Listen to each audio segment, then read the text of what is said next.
वसुंधरापुर गांव में सभी गांव वाले अपने अपने परिवार के साथ रहा करते थे। उस गांव के कुछ ही दूरी पर एक खंडहर था। उस खंडहर में एक भयंकर चुड़ैल रहा करती थी।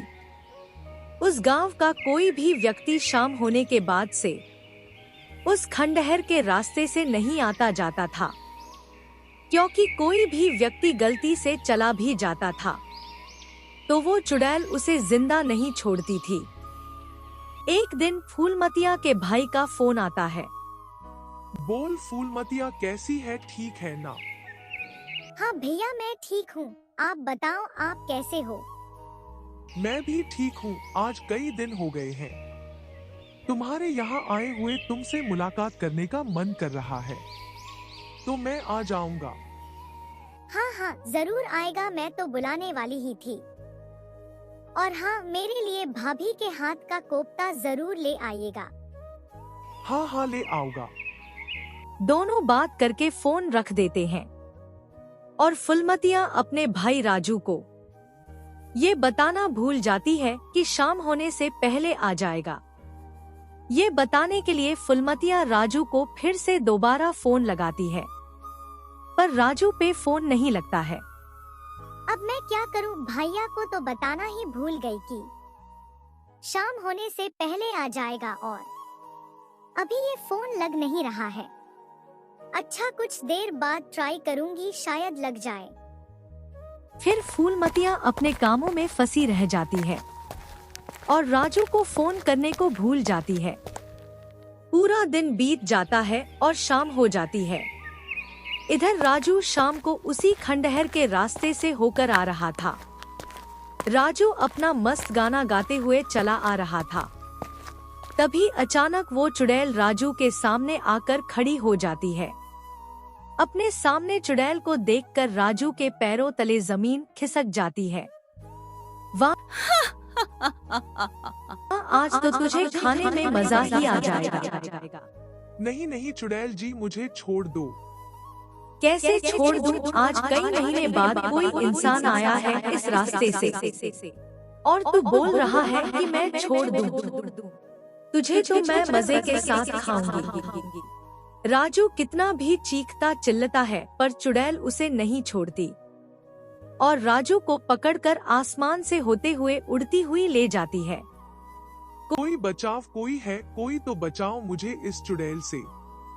सभी गांव वाले ये मंजर अपने घर की खिड़कियों से देख रहे थे, पर किसी में भी इतना हिम्मत नहीं था कि राजू को उस चुड़ैल से बचा ले। मैं कितना बार मना क्या हुआ इन सब गांव वालों को कि शाम के समय घर से बाहर मत निकाला करूं, पर इन सबको तो जैसे सुनाई ही नहीं देता है। इधर फूलमतिया भी अपनी खिड़की से देख रही थी। मैं यदि भैया को बता दी होती तो ये दिन न देखना पड़ता। फूलमतिया रोती बिलखती रह जाती है, पर कोई भी राजू को नहीं बचा पाता है और चुड़ैल उसे अपने खंडहर में लेके चली जाती है। जैसे तैसे रात बीतती है और सुबह हो जाती है। फिर सुबह सब गांव के मुखिया के पास जाते हैं और सारी बात मुखिया को बताते हैं। मुखिया जी, अब उस चुड़ैल का इलाज नहीं होगा ना तो वो एक एक करके पूरा गांव खाली हो जाएगा। हाँ श्यामो, बात तो तुम सही कर रहे हो, पर हम गांव वाले उस चुड़ैल का सामना कर पाएंगे तुमको लगता है? पर मुखिया जी, कुछ तो करना पड़ेगा ना, ऐसे हाथ पे हाथ रख तो नहीं सकते हैं। मुखिया जी, मेरे पास एक तरकीब है, आप लोग कहो तो मैं बताऊं। तुम तो रामू जब भी तरकीब देते हो सब उल्टा फुल्टा ही देते हो, पर फिर भी बताओ, एक बार सुना जाए, क्या पता हल निकल जाए। वो चुड़ैल ऐसे ही खतरनाक है, क्यों ना उससे खतरनाक भूत उसके सामने खड़ा किया जाए। क्या रामू तुम भी ना? अब हम लोग भूत कहाँ से लाएंगे? वो हो श्यामू भैया, हम गांव वालों में से ही कोई एक भूत का मुखौटा पहन लेगा और चुड़ैल के सामने चला जाएगा। अपने से खतरनाक भूत को देखकर क्या पता चुड़ैल डर भाग जाए। तरकीब तो तुम्हारी ठीक है, पर काफी रिस्की है। अरे मुखिया जी हर बार ऐसे ही करता है, उल्टा फुल्टा तरकीब देकर खुद बच के निकल जाता है। इस बार इस काम को यही करेगा। ये क्या शामू भैया, झूठ का आप मुझे मत फंसावो इन सब में। मेरा काम था तरकीब देना, सो मैंने दिया। वो तो बात ठीक है रामू, पर जब तुम्हारी तरकीब है तो इसको करना भी तुम्हें ही होगा। और हाँ, मुझे ना नहीं सुनना है। इस शामू ने तो मुझे फंसा दिया, मैं भी बड़ा आया तरकीब देने वाला। अब मुखिया जी बोल रहे हैं तो मना भी नहीं कर सकते। और ऊपर से वो चुड़ैल इतना खतरनाक है, मैं उसका सामने कैसे करूंगा। अरे क्या हुआ रामू, बोलोगे कुछ? अब जब आप बोल रहे हो तो चला जाऊंगा। फिर मुखिया 2 जन को बाजार भेजता है भूत का मुखौटा खरीद के लाने के लिए। दोनों बाजार से मुखौटा खरीद के लाते हैं और रामू को पहना देते हैं। भूत का मुखौटा पहनने के बाद रामू एकदम असली भूत दिखने लगता है। मुखिया जी रामू सही ही कह रहा था। देखिए मुखौटा पहनने के बाद एकदम असली भूत जैसा लग रहा है। हाँ शामू सच में। और हाँ रामू, डरना नहीं है थोड़ा भी, क्योंकि थोड़ा भी इधर उधर किया तो चुड़ैल को शक हो जाएगा। चलो अब चलते हैं।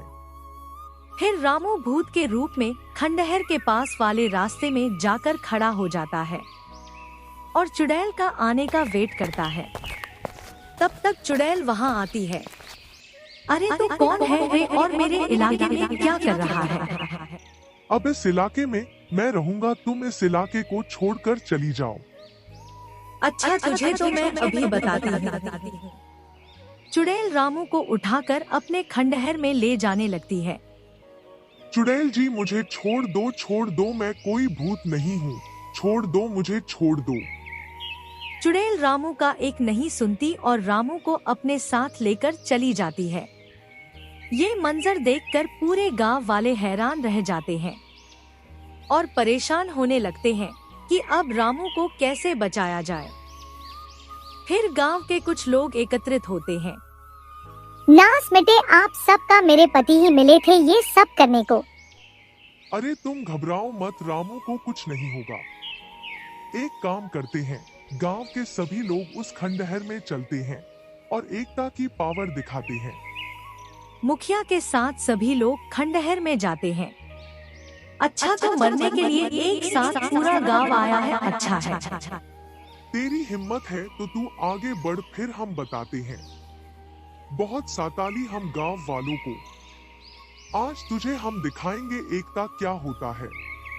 मुखिया की ऐसी बात सुनकर चुड़ैल भी डर जाती है और वहाँ से गायब हो जाती है। फिर सभी रामू और राजू को छुड़ाकर अपने साथ गांव लेकर आ जाते हैं।